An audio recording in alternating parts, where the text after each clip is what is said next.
Salam cerdas, Ibu, Bapak, saudara-saudara yang saya hormati.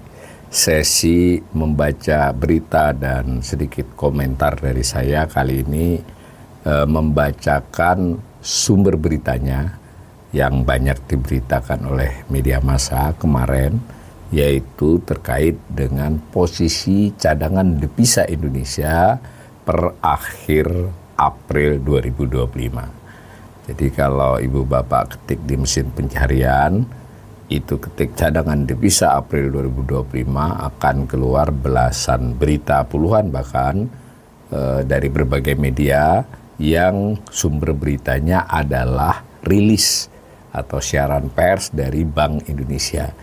Karena yang memberikan rilis dan memiliki data itu adalah Bank Indonesia, ya. Nah, di sini tampak bahwa hampir semua media mainstream memberitakan dengan judul yang ada beda-beda sedikit, dan ada juga perbandingan untuk menunjukkan apa yang menjadi perhatian mereka dari media mereka terhadap rilis tersebut. Bisnis.com itu memberi judul cadangan devisa RI susut 75,8 triliun rupiah per April 2025.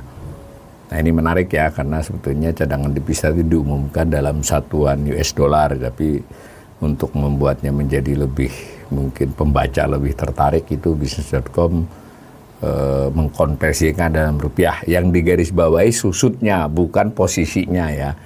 Nah, sementara misalnya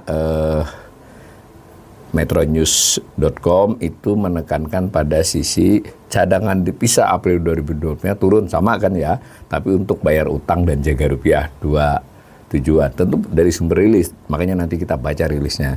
Nah, Kompas.com juga menggarisbawahi bayar utang dan jaga rupiah, cadangan devisa April 2025 turun, dan seterusnya ya. Lalu Liputan 6 itu memberi judul yang straight sesuai dengan angka. Cadangan devisa April 2025 tercatat 152,5 miliar dolar. Jadi Amerika ya, dolar dalam hal ini. Itu langsung ke posisinya. Nah, sementara misalnya Merdeka.com, cadangan devisa April 2025 turun menjadi 2.515 triliun. Tadi rupiah juga dia pakai, tadi kan kalau bisnis nilai susutnya ini adalah posisinya. Jadi 152,5 miliar dolar Amerika itu dalam beritanya Merdeka.com dijadikan dengan satuan rupiah. Nah, dan berbagai lagi. Lalu Bisnis.com juga menurunkan berita lain selain yang tadi, yang straight news tadi. Dia menulis juga berita yang ada komentar ekonominya. Ekonom ramal cadangan devisa turun saat dirajin intervensi rupiah. Jadi berita ini sebelum pengumuman ya. Sebelum pengumuman, jelang pengumuman sudah diramalkan oleh ekonom kalau akan turun. Kontan.co.id juga ekonom proyeksikan sama nih dengan Bisnis.com. Jadi ketika kita ketik cadangan devisa April 2025, ada berita beberapa hari, ada yang sebelum pengumuman atau jelang, bahkan ada yang setelah pengumuman, dan seterusnya ya, banyak. Nah, tapi khusus yang terkait dengan yang diumumkan, saya tadi sudah baca 3-4 media itu isinya sebenarnya sepenuhnya berasal dari rilis tersebut, kecuali yang hari sebelumnya yang ada komentar ekonom. Karena itu saya akan membacakan rilisnya saja. Ini judul-judul beritanya, Ibu Bapak saudara-saudara juga bisa nanti cross check ya. Tapi ini sekaligus juga berulang kali di kanal ini menyarankan para jurnalis untuk mencari sudut pandang yang tidak sepenuhnya berasal dari rilis ya. Tentu angkanya harus dari rilis, dari jumpa pers Bank Indonesia. Sekurang-kurangnya 2 atau 3 berita, 1 berita boleh breaking news, itu murni sepenuhnya disegerakan, tinggal mencari sudut pandang yang lain atau membandingkan dengan angka sebelumnya yang tidak dirilis, tidak disebutkan, tapi angka-angka sebelumnya. Bisa juga meminta komentar dari para ekonom. Nah, rilisnya itu begini. Nah, rilisnya ada nomornya seperti biasanya ya. Cadangan devisa April 2025 tetap tinggi ya, siaran pers dari BI.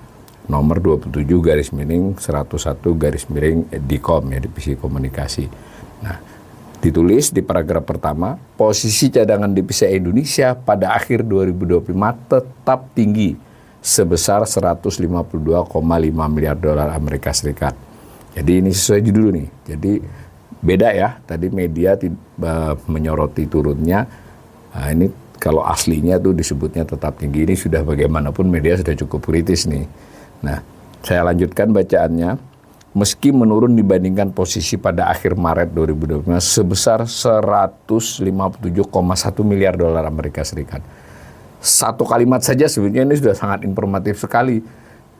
Akhir April 152,5, akhir Maret 157,1 ya. Jadi cukup banyak ya, ini lebih dari sekitar 5 miliar dolar, hampir 5 miliar, 4,5 miliar turunnya. Perkembangan tersebut antara lain dipengaruhi oleh pembayaran utang luar negeri pemerintah dan kebijakan stabilisasi nilai tukar rupiah. Nah, ini tadi yang digarisbawahi media, informasi dari Bank Indonesia sendiri mengatakan itu dipengaruhi oleh pembayaran utang luar negeri pemerintah dan kebijakan stabilisasi. Jadi BI memakai cadangannya untuk melakukan intervensi di pasar, otomatis mengurangi dolar ya. Apalagi kalau intervensinya dilakukan di pasar offshore ya, di luar negeri. Nah, lanjut saya bacakan, Bank Indonesia dalam menghadapi ketidakpastian pasar keuangan global yang makin tinggi, jadi itu alasan dari respon tadi. Kemudian posisi itu dikatakan juga, ini selalu begini ya, setara dengan pembiayaan 6,4 bulan impor dan 6,2 bulan impor dan pembiayaan utang luar negeri pemerintah, serta berada di atas standar kecukupan internasional selama 3 bulan impor. Jadi Bank Indonesia menganggap dengan itu cadangan ini cukup mampu mendukung ketahanan sektor eksternal serta menjaga stabilitas makroekonomi dan sistem keuangan. Ini maksudnya sekarang dan ke depan ya. Entah yang kesekian kalinya ketika baca berita seperti ini atau rilis seperti ini, saya ingatkan, ini benar-benar ukuran-ukuran berdasarkan teori-teori lama ya. Harusnya kan kebutuhan tidak terkait hanya dengan bayar utang pemerintah dan impor saja. Tadi juga ada soal stabilisasi, belum lagi utang luar negeri yang bukan swasta, belum lagi soal keluar masuknya modal asing ya. Tentu mesti dicari cara menjelaskan yang menunjukkan bahwa ini aman atau kuat. Itu jangan pakai angka-angka ini aja lagi lah. Ini sudah ditertawakan oleh investor atau pasar ya kalau hanya itu alasannya. Nah, hanya 2 paragraf ini tumben ini. Biasanya panjang rilisnya, 4 atau 5 paragraf, ini 2 nih.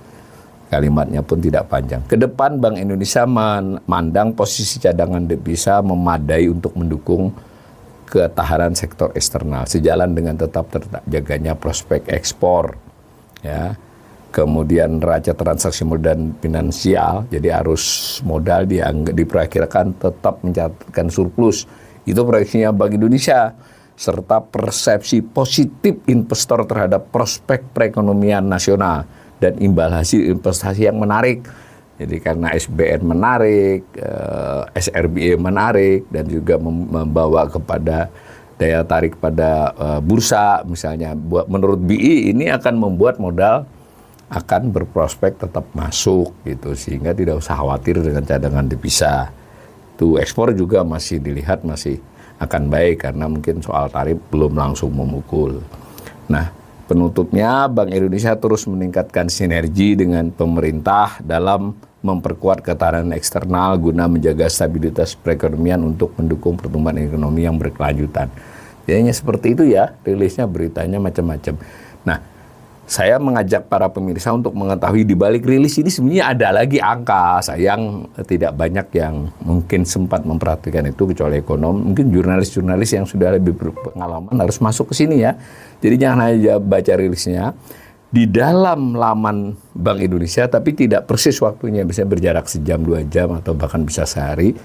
Itu ada data yang lebih detail. Nah, saya langsung ke halamannya saja. Nah, di situ official reserve asset position, jadi posisi cadangan devisa. Nah, ada rinciannya. Ini kan April tadi, jumlahnya 100 berapa tadi 152 waktu di berita, 47 tepatnya 152 miliar 467 ribu dolar Amerika. Itu terdiri berbagai bentuk. Nah, di sini tampak bentuknya. Ada bentuknya emas, ada bentuknya special drawing rights, ya mata uangnya IMF, ada reserve position, jadi SDR juga, tapi berposisi di IMF. Tadi tambahan ada dua akun kita di sana yang isinya 7,528 dengan 1,76 juta dolar, tapi dalam bentuk SDR. Lalu ada currency and deposit, artinya ini mata uang cash ya, maksudnya dengan deposit, jadi murni currency lah di Indonesia, maksudnya di dalam Indonesia tetapi mata uang asing ya. Lalu ada surat berharga dan ada tagihan lainnya. Nah, turunnya itu dari ini ke sini gitu loh, dari April ke Maret. Nanti kalau lihat ini, kalau kita buka grafik yang lebih panjang, tabel yang lebih panjang, ini adalah penurunan bulanan yang terdalam sama beberapa tahun terakhir. Nah kan gitu, jadi ini kan bisa jadi studi pandang, ini penurunan terdalam. Dan kalau dilihat per tahunan, bukan bulan April, tapi akhir tahun masing-masing, itu selama beberapa tahun terakhir memang terjadi peningkatan yang melambat. Jadi banyak cadangan devisa secara umum naik tiap akhir tahun, tapi kenaikannya melambat. Ini contoh saja. Dan berbagai informasi lainnya yang bisa digali oleh media, bisa diberitakan, bisa ditanyakan kepada ekonom, dan buat para pemirsa yang memang untuk belajar sendiri, jangan hanya soal jumlahnya saja. Nanti lain kesempatan kita akan menggali apa itu perbedaan masing-masing bentuk dan apa artinya dalam konteks intervensi Bank Indonesia. Tapi secara sepintas kan cukup tergambar. Ini informasi yang mesti dicermati secara lebih serius, dan Bank Indonesia ya mestinya juga tidak terlampau terus memaksakan setiap kali rilis menggarisbawahi keadaannya oke gitu, turunnya ini turun tapi cukup tinggi, ya tidak ada masalah kan diberitahukan ini turunnya lebih dalam dari biasanya, semacam itu, untuk justru memberikan kepercayaan setiap informasi dari Bank Indonesia itu sekalipun disuarakan dengan positif, dengan optimisme, tetapi juga mengakui ada beberapa fenomena yang mesti diketahui oleh masyarakat luas.